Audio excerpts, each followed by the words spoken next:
Alright guys, on this video we're going to do number 5, and this is going to be probably one of the more difficult consecutive integer word problems, because when we set up the equation we're going to have variables on both sides of the equation.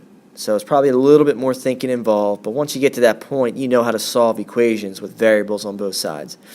Alright, you can see I already put the setup. I have 3 consecutive integers. I always make the first x. Now since it does not say even or odd, I just go up by 1. So the second integer is x plus 1, and the third integer is x plus 2. All right, there's a little bit more thinking involved here. Now it's saying the sum of 3 consecutive integers.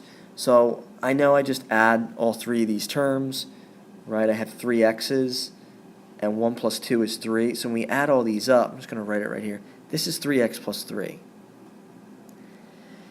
Now what's a little bit different, it doesn't say that the sum equals a certain number.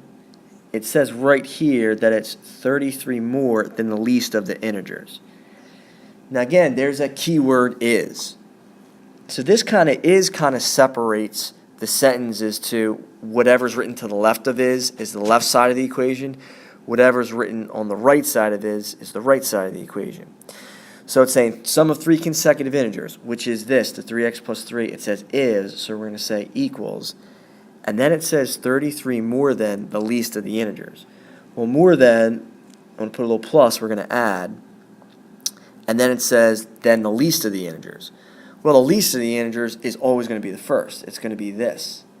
It's going to be the x. So 33 more than x, I can just write this as x plus 33. So not all of them are going to be the ones where it just gives you the sum and you just set it equal to the number. So a little bit of thinking here. So that was the toughest part, and then now we want to solve and get all the x's on one side. So let's put the line down the middle. I want to move over the smaller x, which is the x on the right side. So I subtract this x, cancels, subtract this x, and then the left side, 3x minus x is 2x, and then we have 2x plus 3 equals the 33. And then we just have 2 steps left. Subtract 3 from both sides. So 33 minus 3 is 30. Then we have 2x equals 30. And we divide by 2. 2 goes into 30 15 times. So we get x to equal 15.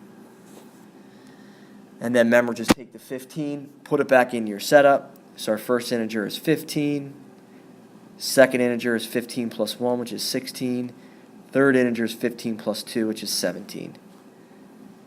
And those are our 3 numbers. All right, and if you wanted to check it, well, let's see here. If I added all 3 of these, if I did 15, 16, and 17, if I added these, the sum would be 48. And 48 is 33 more than the least of 15. All right, so 15, 16, 17 are your answers. Takes a little bit more work. So this was one where we had variables on both sides of the equation.